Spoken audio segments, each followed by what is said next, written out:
এতে অনেক তথ্য রয়েছে। শুরু থেকে এখন পর্যন্ত আমরা যেখানে আছি সবকিছুই এতে আছে। তাহলে যখন আমি এই বার্তাটি পড়ছি, যদি তখন আমি সব জানতাম যা তখন জানতাম না। ঠিক আছে, আমি আপনাকে এটিই বোঝানোর চেষ্টা করছি। এটাই সেই জায়গা যার কথা আমি বলছি। এগুলোই সেই সম্পত্তি যেগুলোর মধ্য দিয়ে আমি দিয়েছিলাম। এগুলোই সেই জিনিস যা আমি ছোটবেলায় দেখেছিলাম। এটা বিক্রির জন্য এবং স্পষ্টতই যখন আপনি ১০, ১১, ১২ বছর বয়সী হন তখন আপনি এভাবে ভাবেন না। আমি চাই আপনিও যেন এভাবেই ভাবেন। এগুলোই সেই সম্পত্তি যেগুলোর দিকে আমরা একসাথে এগিয়ে যাচ্ছি। আমাদের কাছে এই দারুণ যানবাহন আছে যাতে আমরা একসাথে ভ্রমণ করতে পারি এবং খেয়াল করুন, আমি তখন দাম নিয়ে কি বলেছিলাম? আপনি জানেন ৫ একরের জন্য ১০-১২ হাজার ডলার। ঠিক আছে, তখন আমি শিশু ছিলাম। ওটা ছিল অনেক বড় অঙ্কের টাকা। আমি চাই আপনি ভাবুন, আপনি এই কোম্পানিতে ২ বছর, ৩ বছর, ৭-৮ বছর বা ৯ বছর আগে কোন উদ্দেশ্যে এসেছিলেন। আমি চাই আপনি এটা নিয়ে ভাবুন।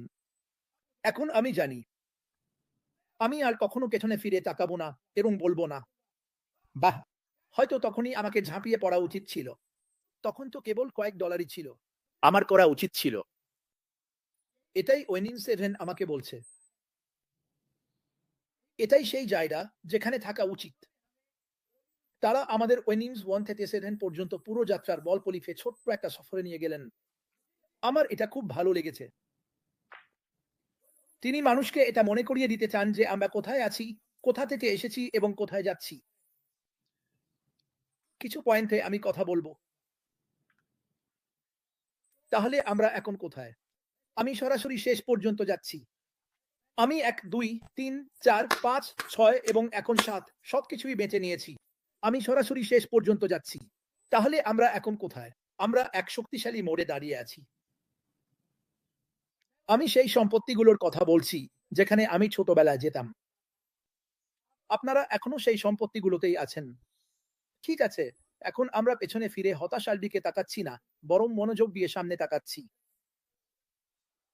দেখুন, যখন আমি ছোট ছিলাম তখন আমি একদমই মনোযোগী ছিলাম না। আমি ভাবিনি যে, জানেন তো ৩০-৪০ বছর পর আমি ওই সম্পত্তি $১,০০,০০০ বিক্রি করতে পারব। আমি এমনটা ভাবতাম না। আমাদের মধ্যে কেউই এমনটা ভাবেনি। কিন্তু আমরা সবাই সবসময়ই বলেছি, যদি এখন জানতাম, তাহলে কি এখন যা জানি তার দরকার হতো? নিশ্চিতভাবেই আমি এতে গন্ডগোল করে ফেলতাম, কারণ আমি আবারও খুব উত্তেজিত হয়ে পড়তাম। ঠিক আছে। তারপর তিনি আরো বলেন, আমার ভালো লেগেছে যখন তিনি বললেন, এখন আমরা পেছনে ফিরে হতাশার দিকে তাকাচ্ছি না, বরং মনোযোগ দিয়ে সামনে তাকাচ্ছি। আপনি কি এখন আমার মনোযোগ দেখতে পাচ্ছেন? এই কোম্পানি আমাদের কোথায় নিয়ে যাবে? আপনাকে সেটার উপর ফোকাস করতে শুরু করা উচিত। যা আমাদের থাকবে, যা আমরা দেখব। সবকিছু আসতে চলেছে, সবকিছু আসছে। কিন্তু আপনাকে আর কখনো সেই কথা পুনরাবৃত্তি করতে হবে না। কখনোই না। এই বার্তাটি আবারও অসাধারণ ছিল। আমার এটা একদম ভালো লেগেছে। সত্যকে স্বচ্ছতা ও সাহসের সঙ্গে ভাগ করে নেওয়া হয়েছে। খুব পছন্দ হয়েছে। আমার মনে হয় এটা নিজেই যথেষ্ট স্পষ্ট। আমার জন্য সবচেয়ে গুরুত্বপূর্ণ বিষয় হলো সেই জিনিসগুলো ছেড়ে দেওয়া যা এখন আর আমাদের কাজে আসছে না। খুবই গুরুত্বপূর্ণ। যখন অ্যাশমোফোরাহ ছাঁটাইয়ের কথা বলেছিলেন, খারাপটা বাদ দেওয়ার কথা বলেছিলেন, তখন সেটা খুবই জরুরি ছিল। আমি আমার জীবনে কখনো এমন কোনো কোম্পানি দেখিনি যারা শুধু ভালো কিছু দেওয়ার প্রস্তাব দেয়। আরে আমরা এটা আমাদের কাজের অংশ নয়। এটা সেটা নয় যেটা আমরা খুঁজছি। না, ঠিক আছে, নিজের ভিত্তি মজবুত করো। এটাই অ্যাশমোফারিহ করছেন। আমি বলব গত ১ মাস ধরে, অনেকটা সময় ধরে, কিন্তু বিশেষ করে গত ১ মাস ধরে উনি এটা গভীরভাবে দেখছেন। এতে ভুলটা কি? ওহো ঈশ্বর! না, না, না, না। আমাদের আবেগকে আবার জাগিয়ে তুলেছে। আমাদের ঐক্যবদ্ধ দৃষ্টিভঙ্গির সঙ্গে আবারও যুক্ত হয়েছি। অন্য কথায়, যখন এই কোম্পানিটা থেমে গিয়েছিল, তখন মানুষ আবার স্বপ্ন দেখা বন্ধ করে দিয়েছিল। আপনি জানেন এর মানে আমার জন্য কি? বড় স্বপ্ন দেখো। এখন এখানে আছি। আপনি আর কখনো সেই বাক্যটি বলবেন না, কারণ আপনি এটা মিস করতে চাইবেন না।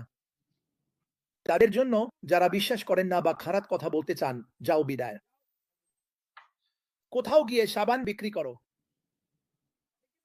কিন্তু তাদের জন্য যারা ইতিবাচক, যারা নিজের জীবনে পরিবর্তন আনতে চায়, যারা অন্যের জীবন বদলাতে চায়, যারা দুনিয়া বদলাতে চায়, স্বাগতম। ওইসমুফারাহর দুনিয়ায় আপনাকে স্বাগতম। আমি এই কথা লাখ লাখ বার বলেছি। ঠিক আছে, এই কোম্পানি আপনাকে সবকিছু দেবে যা আপনার দরকার, যা মানবতার দরকার। যদি তখন আমি জানতাম যা এখন আমি জানি। আমি চাই না আপনি আবার কখনো এটা বলুন, কারণ আপনি এখানে আছেন, এটাই বর্তমান। এগুলোই সেই জিনিস যেগুলো আপনি ছোটবেলায় দেখেছিলেন। আপনাদের মধ্যে কতজন যখন আপনারা 15-16 বছর বয়সে ছিলেন বলেছিলেন, ইয়ার আমি কখনো বাড়ি কিনতে পারবো, আমি কখনো সেই দারুণ দাড়িটা কিনতে পারবো?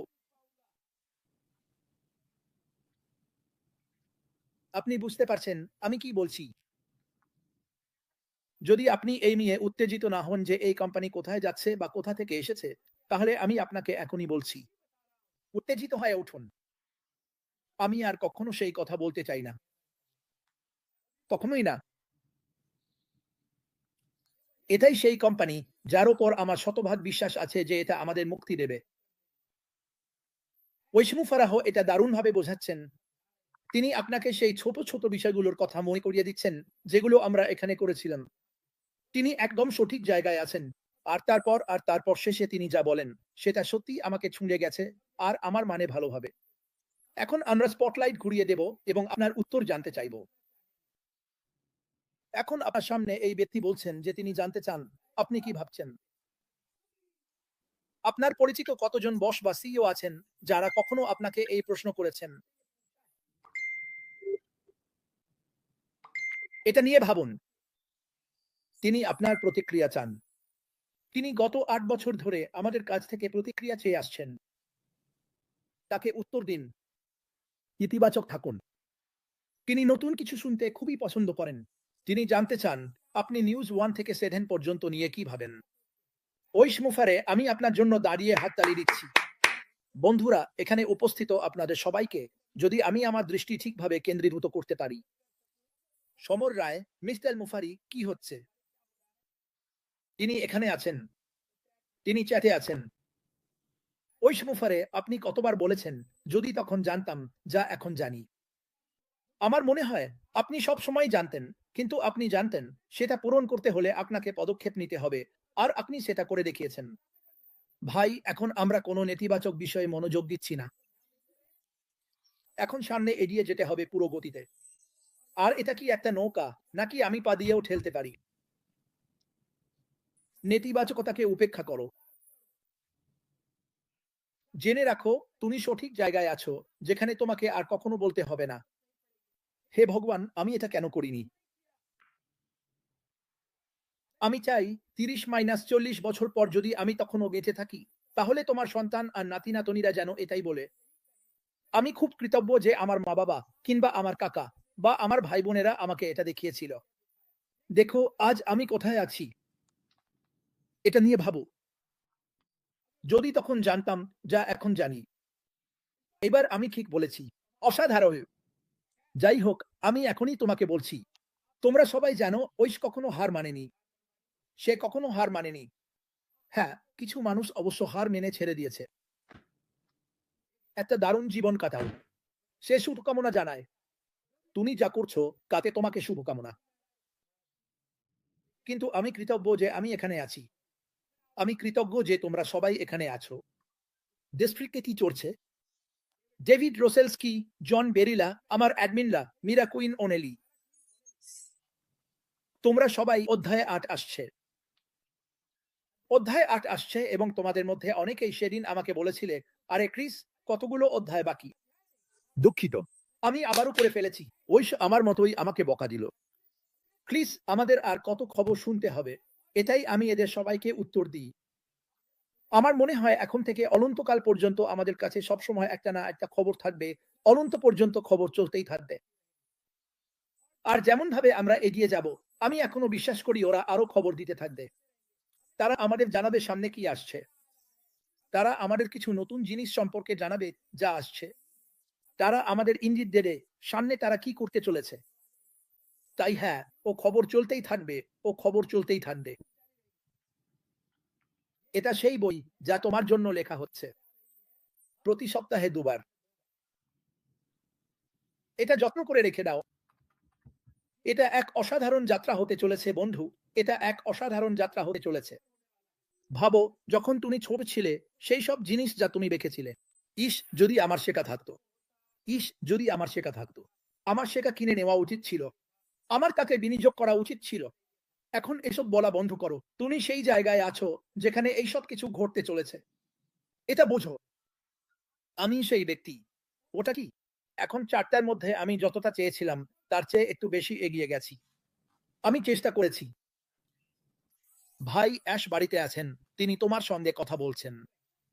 শোনো, জানো এই মুহূর্তে বেশিরভাগ সিইও কি করছেন? তারা তাদের কোটি টাকার বাড়িতে বসে আছেন, মার্গারিটা বা ওয়াইনের গ্লাস হাতে। যাই হোক, তারা কোথাও গরম আর আরামদায়ক জায়গায় বসে আছেন আর ভাবছেন, হ্যাঁ, আমাকে এই লোকগুলোর সঙ্গে আর ডিল করতে হবে না। অ্যাশ মুফারি প্রতিদিন মানুষের সঙ্গে দেখা করেন, তাদের সাহায্য করেন এবং দেখান যে তিনি তাদের কতটা গুরুত্ব দেন। তিনি এ নিয়ে কথা বলেন না, বরং কাজ করে মানুষকে দেখান। কখনো ভুলে যেও না এই মানুষটি আমাদের জন্য কি করছেন। আরো একবার বলছি, আমি সবসময় কৃতজ্ঞ থাকব তিনি ও তার পরিবার যা করেছেন, যে ত্যাগ স্বীকার করেছেন। তিনি সেই অসাধারণ মানুষ যার জন্য আপনাকে কখনো বলতে হবে না, ইস! তখন যদি আমি জানতাম যা এখন জানি, কারণ আপনি জানেন সামনে কি আসছে। আপনি জানেন সামনে কি আসছে। আর যদি না জানেন, তাহলে ভালো হয় আপনি নোট পড়ে যান। ওকে? আমি জানি না। আমি আপনাকে বলছি, আমি জানি না। কিন্তু যখন এটা হবে, তখন আপনি বলবেন, ইহা! আমি আপনাদের সবাইকে ভালোবাসি। ঈশ্বর আপনাদের সকলের মঙ্গল করুন। আমি জানি আজ একটু হালকা ছিল। আপনারা কখনোই জানতে পারবেন না আমি কখন আসব, যতক্ষণ না আমি পোস্ট করি। লোকজন বলছে, প্লিজ এটা তাড়াতাড়ি করো, এটা দেরিতে করো। আমি শুধু তখনই করব, যখন আমার ঠিক মনে হবে। আর হ্যাঁ, জানেন কি আমার মনে হয়েছে? কখনো পেছনে ফিরে তাকাবেন না। সবসময় সঠিক কাজ করুন। সত্য বলুন। এটাই এই কোম্পানির আসল পরিচয়। আমি আপনাদের সবাইকে ভালোবাসি। ঈশ্বর আপনাদের মঙ্গল করুন এবং আপনার সন্ধ্যা সুদ হোক। আমি আপনাদের পরের পর্বে দেখব। বন্ধুরা, তোমাদের সপ্তাহান্ত খুব ভালো কাটুক। ভুলে যেও না, ওটিসি ছেলেরা, ভাইয়েরা।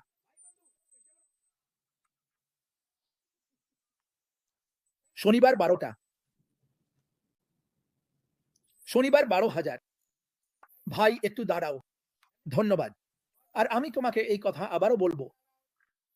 আমি ইউটিউবে যা কিছু পাই, সেটা সুপার স্টিকার হোক বা ইউটিউব থেকে যে কোনো টাকা আসুক, সবই কারো সাহায্যের জন্য যায়।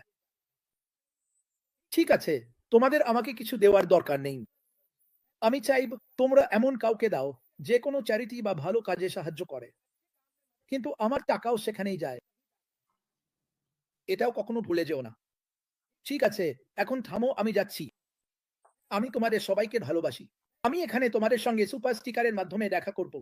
ভগবান তোমাদের সবাইকে আশীর্বাদ করুন। আরে, সিক্স একাডেমি তোমাদের জন্য কিছু নিয়ে আসছে। আমি তোমাদের সবাইকে ভালোবাসি এবং তোমাদের সবার জন্য যারা আরো ভালো কিছু চাও। অসমুফারার দুনিয়ায় তোমাদের স্বাগতম। ভগবান মঙ্গল করুন। আবার দেখা হবে তোমাদের সবার সঙ্গে। গিয়ে এটা পড়ো। অসমুফারা, থেমে যাও। ঠিক আছে, আমি যাচ্ছি। সবাইকে বিদায়। আমি তোমাকে ভালোবাসি। তুমি কি আমাকে এটা করতে দেখছো? আমার এটা করার দরকার নেই। আমি সত্যিটা জানি। ভগবান তোমাদের সবাইকে আশীর্বাদ করুন।